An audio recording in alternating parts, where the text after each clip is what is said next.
Assalamualaikum warahmatullahi wabarakatuh. A'udzubillahi minasyaitonirrajim.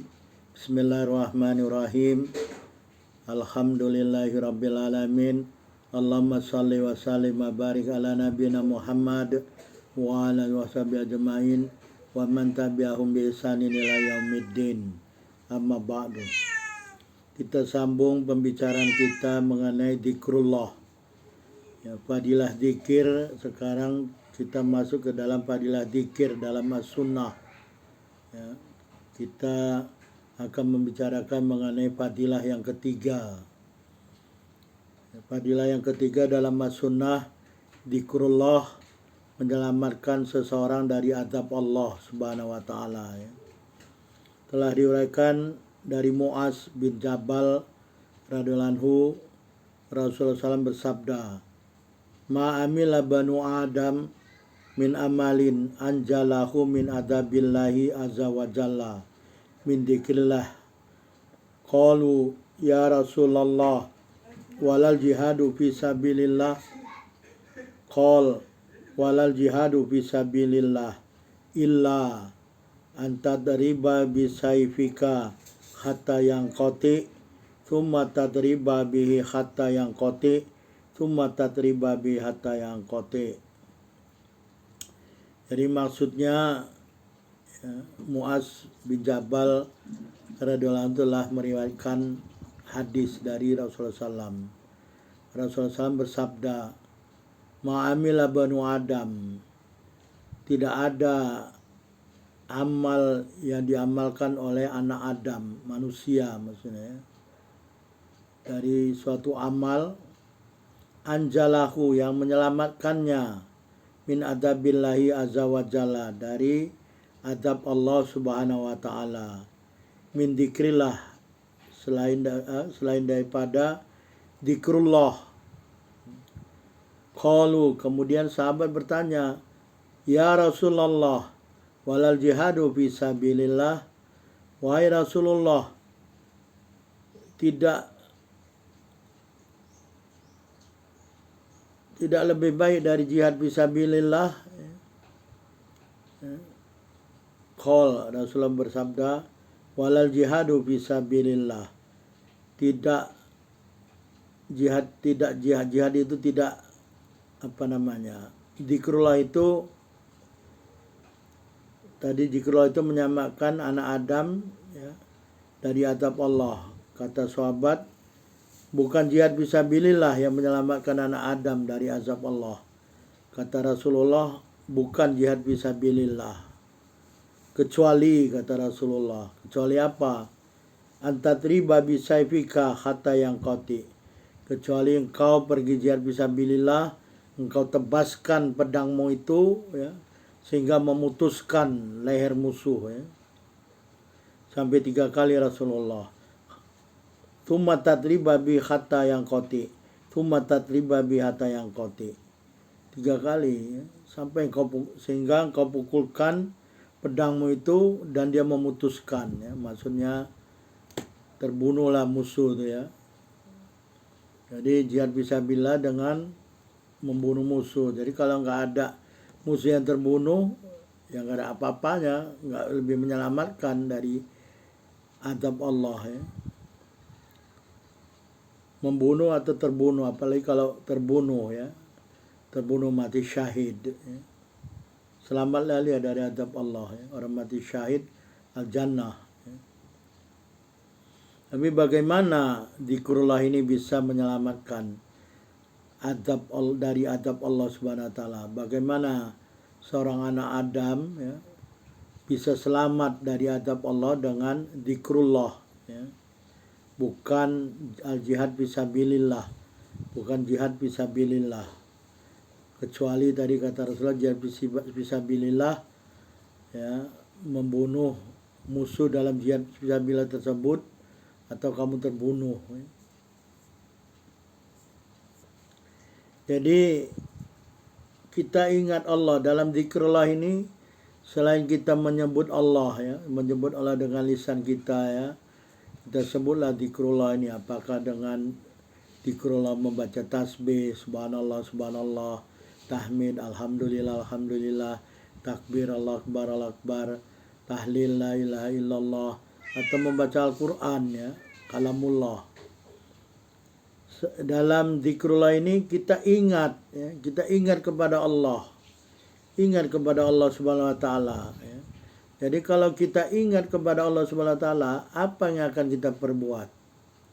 Apa kita sekedar hanya mengingat zikrullah itu, ingat tasbih, ingat takbir, ingat tahlil, mengingat tahmid, atau mengingat kalam Allah aja ya, dihafal sampai hafal. Sebetulnya ingat kepada Allah ini yang utama itu adalah ingat kepada perintah-perintah Allah Subhanahu wa taala dan ingat kepada larangan-larangan Allah Subhanahu wa taala. Ya, dengan demikian kita akan melaksanakan perintah Allah dan meninggalkan serta mencegah larangan Allah Subhanahu wa taala.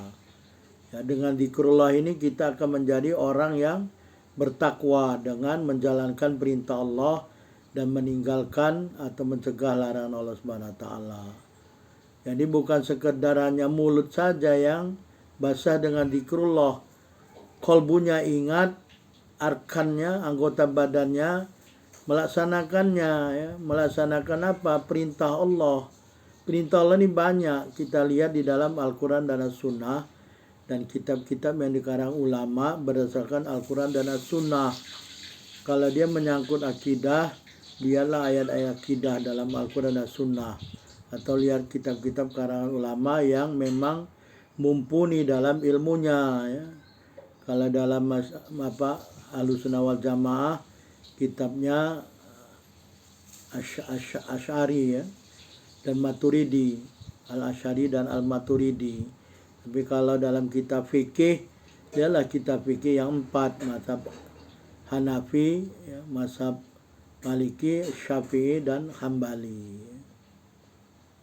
Jadi lihat di situ ada perintah-perintah Allah dan di situ juga nanti ada larangan-larangan Allah ya dalam Al-Quran dan Sunnah juga. Lihat kalau kita mampu silakan lihat Al-Quran dan Sunnah. Kalau tidak begitu juga kita lihat kitab-kitab akidah, kitab-kitab fikih, kitab-kitab akhlak ya. Secara totalitaslah kita menjadi orang yang bertakwa dengan perantara zikrullah tadi, mengingat dan melaksanakan. Ingat larangan-larangan Allah dan ingat perintah-perintah Allah. Dengan menjalankan perintah Allah dan meninggalkan larangan Allah, jadilah kita menjadi orang-orang yang bertakwa kepada Allah Subhanahu wa taala. Contoh yang mudah saja, ada seorang senantiasa mulutnya berzikir menyebut Allah Subhanahu wa taala, maka dengan tasbih subhanallah subhanallah, alhamdulillah alhamdulillah, akbar akbar. Akan tetapi dia tidak melakukan perintah Allah ya, seperti tidak sholat wajib, tidak saum wajib dalam bulan Ramadan. Kalau dia mampu zakat, dia tak mau bayar zakat. Apakah ini disebut dia berzikir? Tidak ya. Ini sudah menyalahi aturan Allah, menyalahi perintah Allah ya, dan bahkan melanggar larangan Allah karena tidak sholat. Apalagi sholat ini sebaik-baik zikrullah ya. Aqimis sholah li dzikri, kata Allah. Dirikan sholat untuk mengingatku, untuk zikir mengingatku, kata Allah. Begitu juga dengan saum wajib ya, juga dengan zakat dan lain-lain ya, perbuatan-perbuatan yang diwajibkan oleh Allah. Dan juga dia melanggar larangan Allah ya. Ada orang yang zikir tapi tidak sholat, dia tidak melakukan perintah Allah dan melanggar larangan Allah, seperti mencuri, minum khamar, setelah minum khamar dia berzina, berjudi dan lain sebagainya, semua dilanggar sama dia. Nah dengan demikian sebetulnya dia tidak berzikir dengan konsep zikir yang benar ya, menurut aturan Allah dan Rasulnya ya. Jadi zikir ini selain menyebut dan mengingat Allah Subhanahu wa taala, kalau dia mengingat Allah Subhanahu wa taala, dia akan ingat perintah Allah dan larangan Allah Subhanahu wa taala. Jadi zikir mengingat perintah Allah untuk dilakukan dan ingat larangan Allah untuk ditinggalkan. Dan dicegah, dan ini semua adalah lebih baik dari sekadar jihad fisabilillah. Ya, kecuali jihad tersebut telah menumpaskan musuh Allah sehingga membunuh musuh-musuh Allah di jihad, dalam jihad fisabilillah, atau malah menjadi mati syahid, ya. Sehingga musuh-musuh itu yang kalah, dia akan tunduk dan taat kepada aturan Allah dan Rasulullah SAW. Jadi inilah hikmah zikrullah yang ketiga, ya, di dalam as-sunnah, yaitu zikrullah, menyelamatkan seorang dari azab Allah dengan cara ingat aturan Allah, ingat larangan Allah, dengan mengingatnya menjalankan perintah Allah dan meninggalkan larangan Allah, sehingga dia akan menjadi orang yang bertakwa. Orang-orang yang bertakwa ini orang yang akan selamat dari azab Allah Subhanahu wa taala. Wallahu a'lam. Subhanakallahumma wa bihamdika asyhadu an la ilaha illa anta astaghfiruka wa atubu ilaik. Wabillahi taufiq wal hidayah.